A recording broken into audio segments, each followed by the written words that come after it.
I cannot believe what I just witnessed as the Milwaukee Bucks take down the Atlanta Hawks in a huge NBA Cup game. But even crazier, we saw Giannis Antetokounmpo get one of the blocks of the year. It was one of the craziest blocks I've ever seen. We're going to break down that block, discuss the win, what it means going forward, as well as discuss Chris Middleton a little bit. He had his struggles tonight. We're going to break all it down in this episode. But before we get into it, folks, if you are a part of the 83% that aren't subscribed to the channel, 83.4% to be exact, make sure to smash that subscribe button. This is the place to be for daily Milwaukee Bucks content. And again, I'm grinding for you all. So if you want to help us towards that goal of 2,000 subscribers, smash that subscribe button. Thank you once again for your continued support. Ladies and gentlemen, a huge win for the Milwaukee Bucks on the back of, no surprise here, Dame and Giannis. And there's a lot of things to take away from this game. I mean, we saw coming into the game, we'll preface it with this. Atlanta, they have been kind of the team this year that has been taking down all the top dogs in the East. Now, the Bucks aren't quite a top dog in the East yet, but we've seen them take down the Knicks. We saw them roll the dice.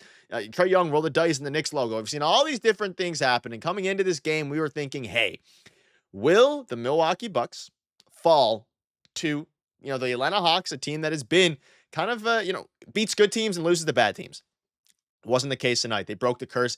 Dame with 25, Giannis with 32. We're going to dive into everything. Even Torian Prince had an all right game, but there's a few things to go over in this game. Now, down the stretch, we saw Dame hit a crazy, and it wasn't too crazy, but a very impressive floater to put them up 7. A ton of different things were going on.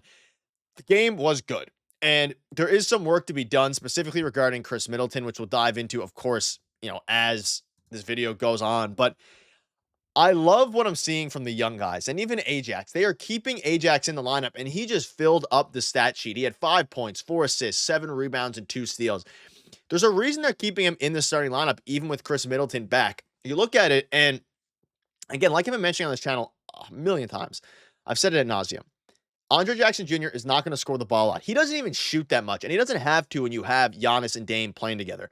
But what he does, he provides energy. He provides great perimeter defense. He gets rebounds from the shooting guard position.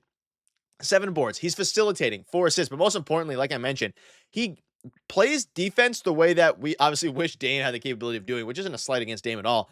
But him being a perfect complementary guard to Damian Lillard in this starting lineup has kind of been something that has gone under the radar a little bit. And it's not just Andre Jackson Jr. It's also AJ Green, who I want to get into as well, because he looks so good next to Damian Lillard. He looks unbelievable. He shoots the ball with no hesitancy. I've been saying it all year long. The second he touches the ball, if he could be 5 for 5, he could be 0 for 5.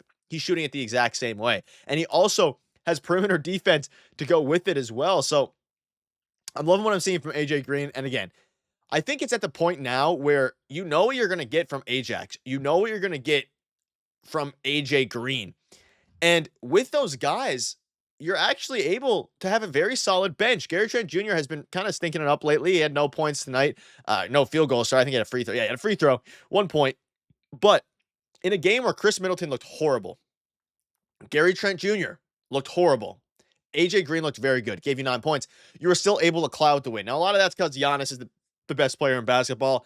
He had 32, 14, and 9, 1 assist away from a triple-double, 4 blocks. Unbelievable block against it was, I can't even get my words out. It was such a crazy block. Probably the block of the year for me. One of the best blocks I've, quite frankly, ever seen.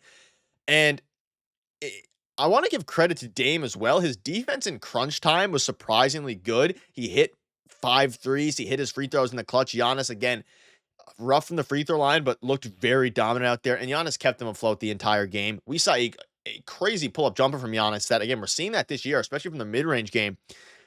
He's been really good, especially from the mid-range.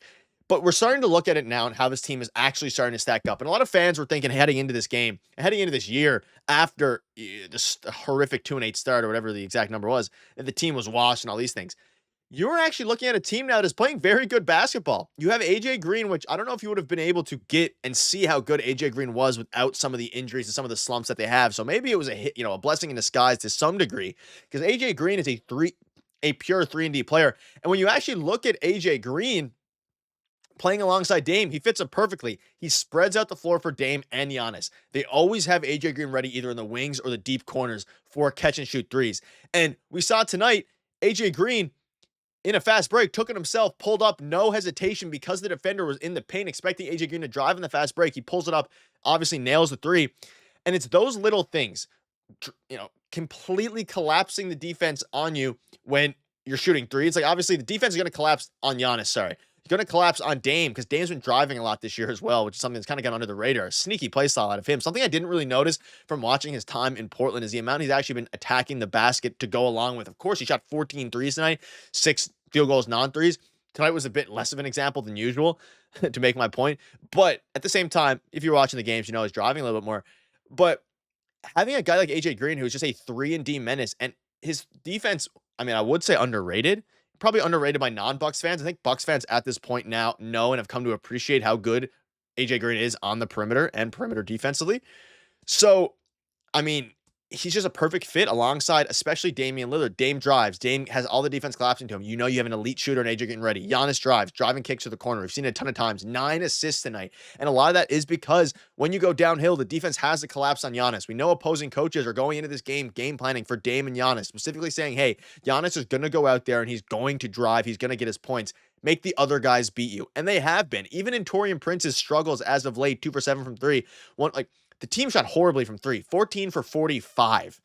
Dame, 5 for 14. He was okay. Everybody else, aside from AJ Green, was bad from 3. And we'll get into Chris Middleton in a minute here.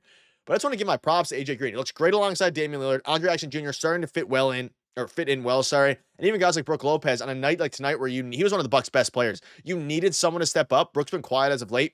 You get him offensively to step up, which is something he's always done throughout his entire career with the Bucks, and even of course dating back to the Brooklyn Nets, I guess the New York Nets days with Brook Lopez before he became a stretch 5. You can always rely on him when you need him. But Chris Middleton was a little bit of a worry tonight. I think he had 4, and instead he only had 3 turnovers. I think I counted like 4 turnovers almost in a row in the crunch in the fourth quarter, and I think a lot of it's conditioning based. He looks tired out there. He looks lethargic. He looks slow. And I've been praising about how good he has been facilitating. And he actually started the game. Doc Rivers put him in as the second unit point guard. So he was running the point guard and makeshift point guard here. He still had 4 assists. He looked a little bit slow tonight, and he didn't look great. He was missing a lot of his shots. He wasn't being assertive at all. You could tell he was a little bit hesitant getting to his spots, really hesitant with his passes. You saw it the whole time that he was a little bit hesitant with every movement. And that, of course, leads to turnovers. You have to be decisive, especially when you're going up against other NBA teams. But that being said, I think he's going to be fine. I like them using him in this role. He hasn't looked great offensively at all. And maybe at this point of his career, this is what he is. He becomes more of a facilitator. We've seen some players do this throughout their career as they age. I hope that Chris still has some ability to put up 13, 14 points. You don't even need 15 to 20. You need 10 to 15 at this point from Chris Middleton, especially if he's going to be a great facilitator like he has been aside from tonight. A lot of turnovers down the stretch. Now, obviously, that was a race because Damian Lillard hit the dagger floater to put him up 7 to seal the deal. But I want to see more from Chris Middleton. And again, I think it was just a slow night for him. That being said, Giannis and Dame, exactly as advertised. They look phenomenal. You look at the win, projection probability. The Bucks had control almost the whole game, especially late in the fourth there. And I mean, you look at the Bucks or the Hawks, they didn't shoot great, but like you held some of their other guys, Jalen Johnson, of course, or Ricochet.